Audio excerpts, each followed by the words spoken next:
Hey everyone, continuing our West Coast trip here. All right, good morning. As you all know, today the president will travel to Denver, Colorado. That's where we're headed, obviously. The president will deliver remarks at the National Renewable Energy Laboratory in Golden, Colorado, to underscore how the investments in his bipartisan infrastructure deal and Build Back Better agenda will help tackle the climate crisis, modernize our infrastructure, and strengthen our country's resilience while creating good-paying jobs and good-paying union jobs and advancing environmental justice. As the president made clear yesterday, the climate crisis is here and it won't go away without ambitious, decisive action now.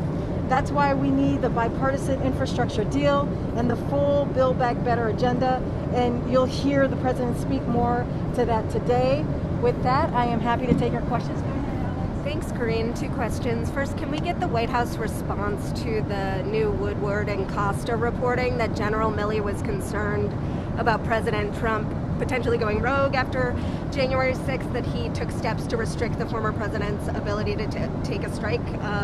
Has General Milley spoken to President Biden about any of this? Is there a White House response? As you can imagine, Alex, I refer you to the Joint Chief of Staff and the Department of Defense on that. And then on the upcoming September 18th protests, has the president been briefed about the possibility of violence? What sort of involvement is the White House engaging in with Capitol Police about that possibility, and what are you guys monitoring? Federal law enforcement agencies and the DC Metropolitan Police Department are in a heightened state of alert and actively sharing information to ensure appropriate protective measures and operational response plans are in place. The U.S. Capitol Police have a comprehensive security plan, which has been briefed to congressional leadership. The Department of Homeland Security noted in the recent National Terrorism Advisory System bulletin that there are continued calls for violence on multiple outline platforms associated with conspiracy theories, and DHS continues to share such information with relevant partners. We hope Saturday remains peaceful. To the extent needed, executive branch law enforcement agency are prepared and ready to assist Capitol Police. At the UN next week, is the president planning a COVID summit, a virtual COVID summit, to set a vaccination target rate of 70% worldwide? Thanks. Wow, it's getting bumpy. Okay, hold on, everybody. We'll make it through. Thanks, Steve, for the question. So we don't have anything to formally announce, but it is safe to assume we are actively planning on COVID-19 engagements for the president on the margins of the UN General Assembly High-Level Week. As part of President Biden's ongoing effort to rally the world to end this pandemic, I anticipate there will be an opportunity for the president to engage with his counterparts on this issue during UNGA Week. We have been leading the world on ending the pandemic, and we will continue to do so. We've donated approximately 140 million doses to more than 90 countries, with at least 200 million additional doses going this year. We're having active discussion on how to best end the pandemic. We will continue to rally the international community to raise the level of our collective ambition level and to take urgent actions as we see fit as we move forward. Out of the G7 countries, the United States is 6th, I think, in its vaccination rate. Are you doing more to encourage? Are you encouraging states to have their own vaccination mandates? So we are encouraging everyone, as you can imagine, Steve, from the private and public sector to take actions to require vaccination. So last week, as you know, we took big and strong actions as part of the tools that we have, right, in our tool belt to boost vaccinations from the federal government as a part of our wartime effort, as we've been calling it since the president took office, to pull every lever to stop the spread of COVID. We certainly advocate for local leaders to do the same. This is, again, a wartime effort, and we need to do everything that we can to end this pandemic. Go ahead. Can I just say, congratulations to you on your moving up in the world. Thank you. We're sorry that we won't see you in the press briefing room anymore or on the plane, but it's really exciting. Thanks a lot. Thank you. What tax changes would the president like to see from the Senate that were not included in the House Ways and Means proposal? So, I'll say this. Like I said yesterday, and I'll just repeat a little bit of it, the President Biden, outlined 3 basic principles. One of them was the middle class and working Americans are already paying enough, right? And so that's why the Build Back Better plan lowers taxes for over 50 million families through child tax credit, earned income tax credit, and dependent care tax credit. And number 2, we need to level the playing field for working families and small businesses. And 3, the president has been really clear about this, about not raising taxes on anyone earning less than $400,000 per year. So that's the goal, and the way that we see it is the Ways and Means proposals are critical step toward accomplishing just that. So we're looking forward to continuing to work with our partners in Congress to reform the tax code so that the highest income Americans, richest corporations pay their fair share, and to finance critical investments in this country's future. So we're going to continue to work with them and just continue to move forward. And one more, Karine. There's a report out that the U.S. and the European Union have agreed to cut methane emissions by 30% by 2030. Is that accurate? So I don't have anything to offer on that at this moment, but expect that the administration will have more to say in the upcoming days. I have 2 Joe Manchin questions. One, the daily Joe Manchin question: has the president spoken to Senator Manchin lately about any topic on the phone? And does he or the White House have any initial reaction to the Freedom to Vote Act, the voting rights Joe Manchin compromise that was unveiled today? So your first question, I don't have any calls to read out at this moment. Like I've said before, the president and White House officials are in constant communication and contact with members on the Hill, their staff, and this has been for us all hands on deck in making sure that the president's agenda moves forward, especially because, as we know, the Build Back Better agenda and the bipartisan infrastructure deal is going to help the American people, creating good-paying union jobs, making sure that we give tax cut to middle-class families. So that's critical and important to the president and his administration, and we're continuing to do that. On your second question, the voting rights legislation that's been worked on. Look, as you know, the president strongly supports voting right protections. We're encouraged by the momentum that we're seeing in the state.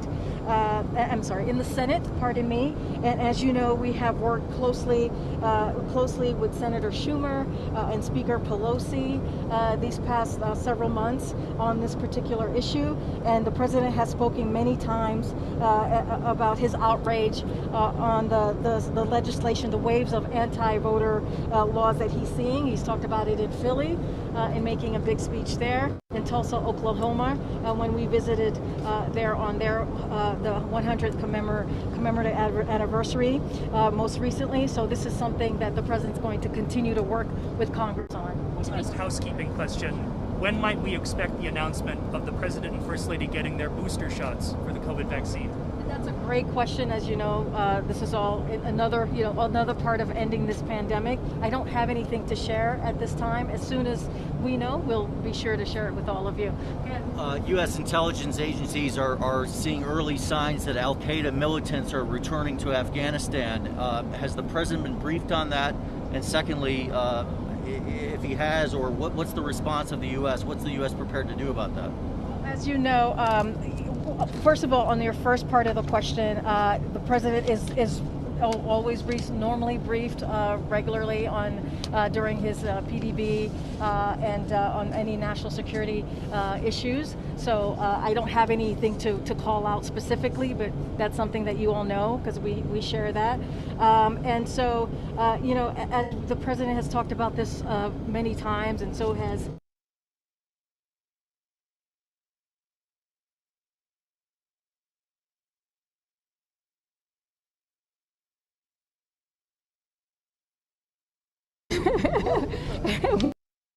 which is something that we know that is critical as we talk about counterterrorism, and we have seen worked in Yemen and Syria, and so that is the posture that we're going to continue to have as we look at what's happening and focus. President Biden yesterday said in talking about the larger bill, the 3.5 trillion, that could be as much as 3.5 trillion, which again suggests that he's willing to settle on a different number.